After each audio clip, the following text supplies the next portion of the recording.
Ouma, very serious and significant contender ya 2027 presidential election hapa Kenya. Kwanza kabisa ningeomba vijana wetu the Gen Zs waende wachukue kura kwa wingi. Chukueni kura kwa wingi, ndio maana tukisema natoa Ruto ni one term. Hata tukisema tukitembea kwa street tukiimba Ruto ni one term, we know it's practical because tuko na kura. So naomba tafadhali, mali mko nasikia watu wengine waende kuchukua kura, Gen Z wanalala, tafadhali, because saizi nyinyi ndio mnashikwa, nyinyi ndio hamna makazi, polisi wakienda kutembea nyinyi ndio mnashikwa. So tafadhali naomba endeni mchukue kura, nyinyi ndio magirlfriend yenu wanachukuliwa na wazee juu hamna pesa. So naomba tafadhali, if you want equitable and equality in our nation, please, naomba majenzis twendeni tukachukue kura kwa wingi. Secondly, jana the whole nation was shocked kuona vile wabunge wote walienda pale Nyanza. Kuna incidents ilifanyika, yani kuna umaskini mpaka Wajaluo wanakula zile ndege zimekufa, zile ndege za mustuni Ongoang, Wajaluo nakula vitu kama hiyo yani wale watu wamefika mwisho, lakini MPs hata badala kuaddress kitu kama hiyo, that was very critical in Luo nation. Niliona walienda Kasipul, walienda all the DM machineries, walienda Kasipul kukapenia Boydwere. So when politics have taken over the welfare of Kenyans, nashangaa sana. Leo nilikuwa naangalia statistics, the national life expectancy average, national life average expectancy Kenya ni 67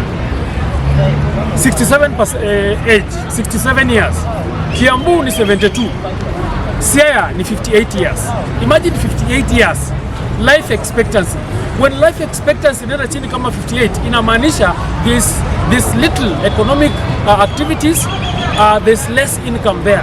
Then again, there's prevalence of diseases.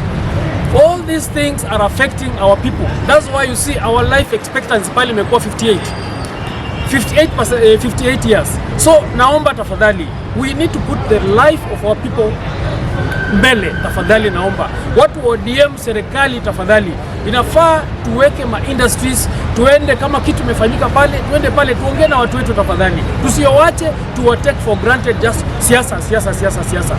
Juzi tunaona Homa Bay, mama fulani alikuja na kuku 3. Ni show alikuja na grandchildren wake kulipa school fees ya 275,000 kuku 3. Tena baadaye tukaona mwingine amekuja na sukuma pale Migori kulipa the same school fees ya secondary school. Grandmother amekuja na school fees na sukuma kulipa 175,000. Fee balance ya grandchildren wake.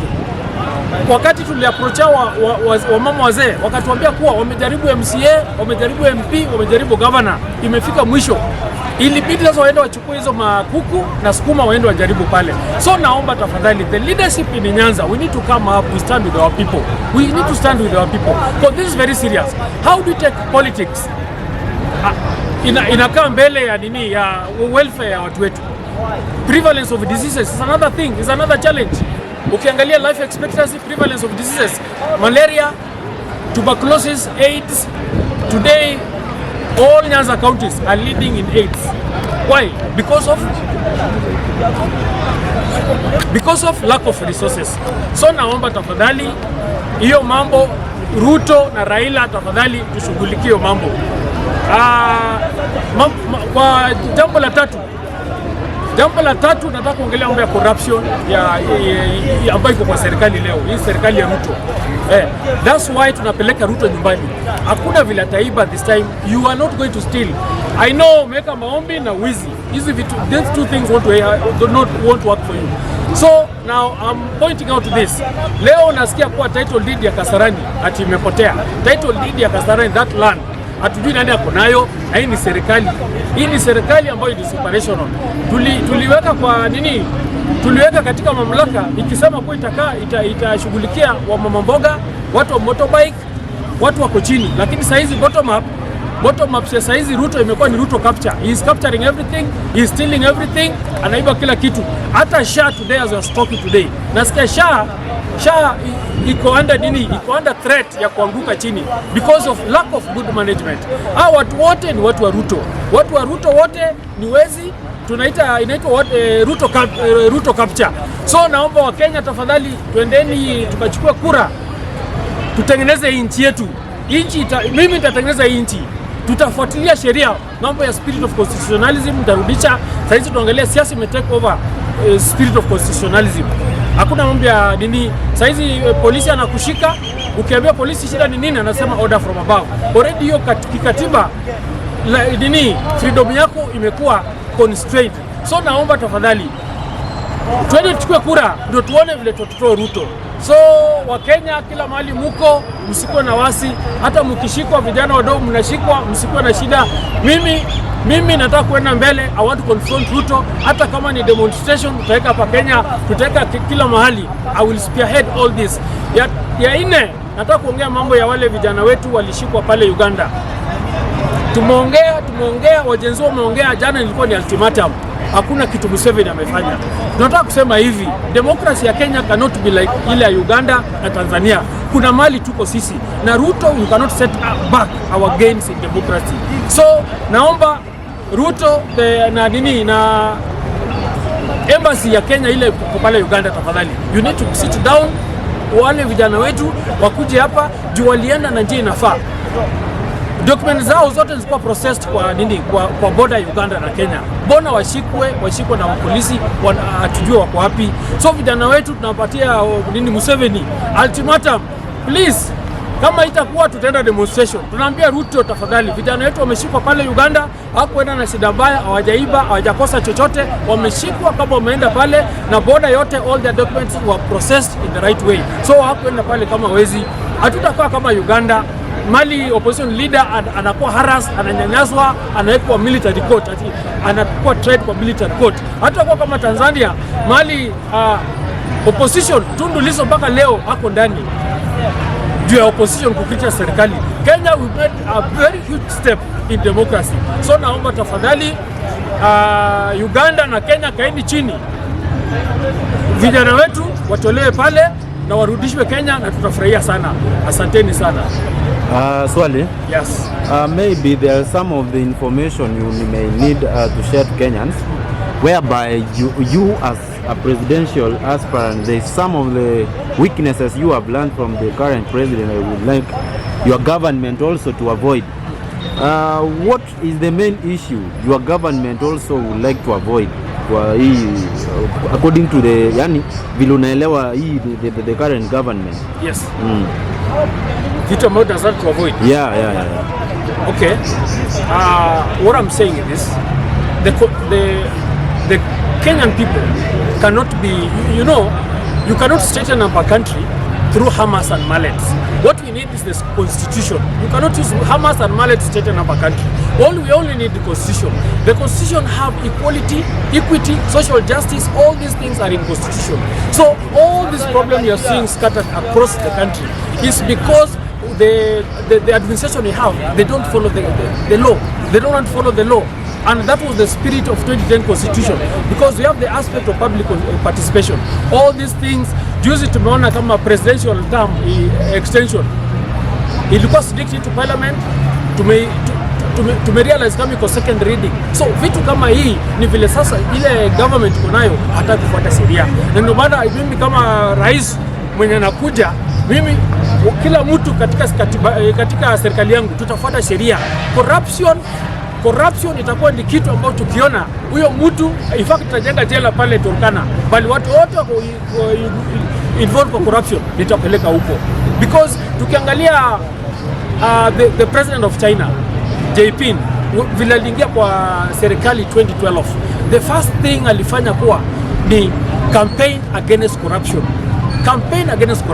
The senior government officers, wale majunior wale walikuwa involved kwa corruption, some of them were executed, including top military officers. But in Kenya, we just serenade corruption, we serenade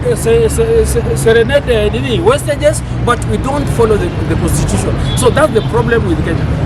And I will change that when I become the president. Yeah. So, you're just saying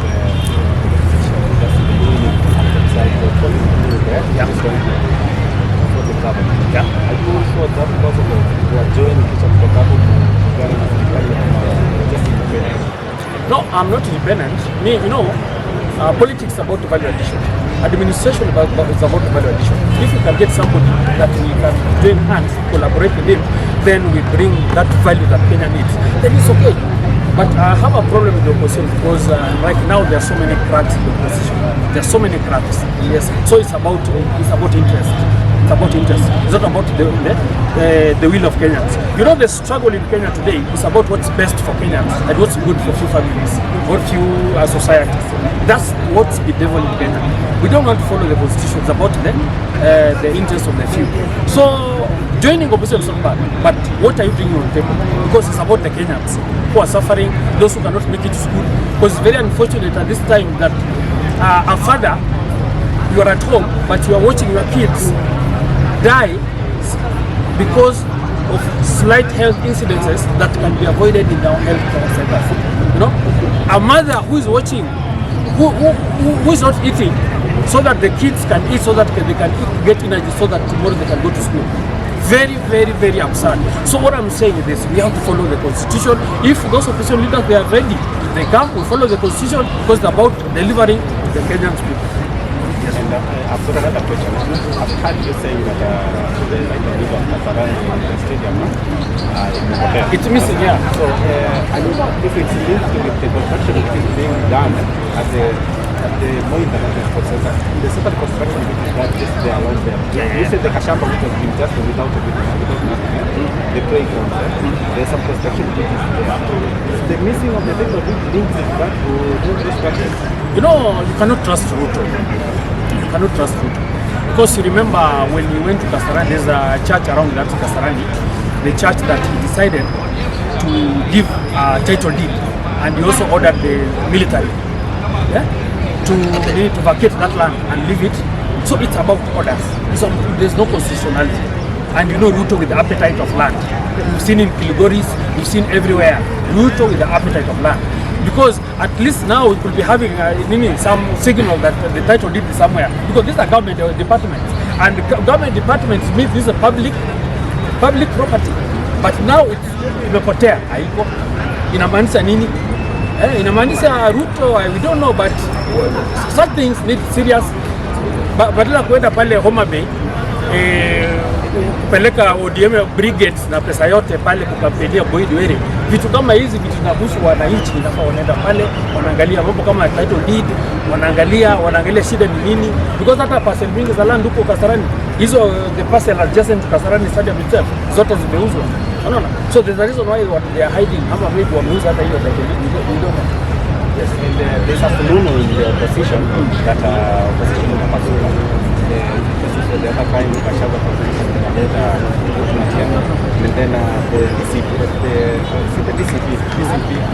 other person the DCP should go. Yes.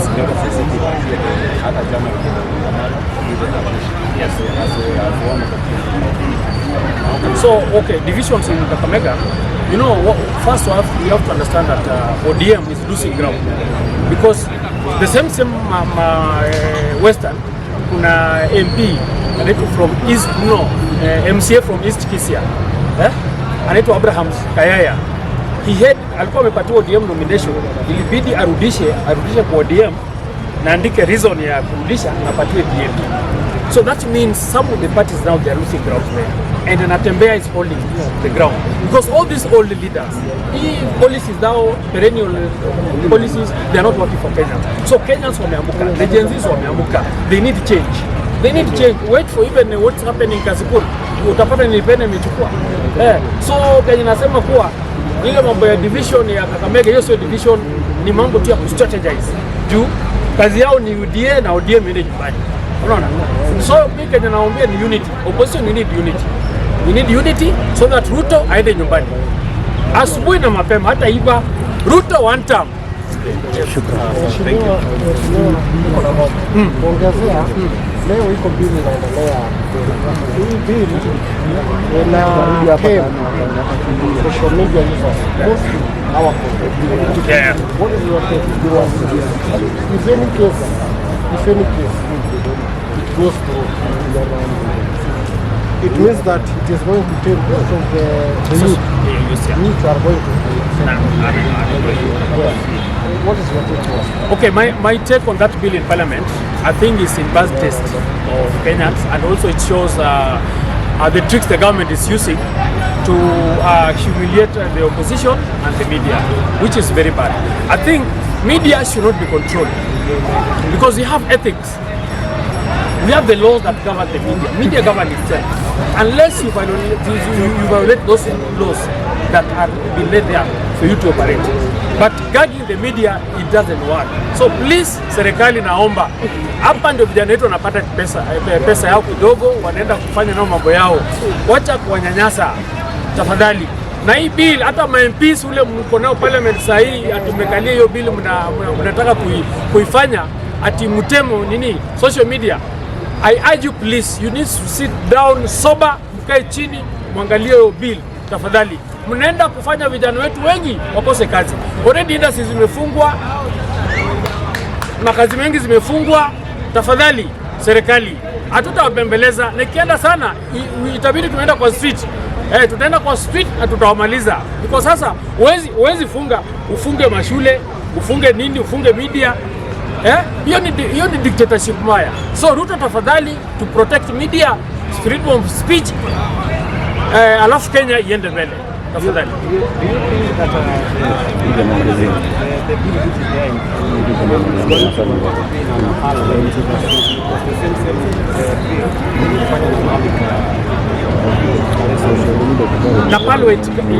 Nepal way, you know, Nepal is about they are more constitutional. They are not like that. No.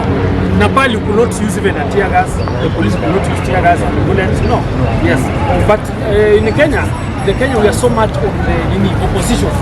Media covering something that opposes the government. Media in opposition, everything that opposes the government is very tough on the media. Yes.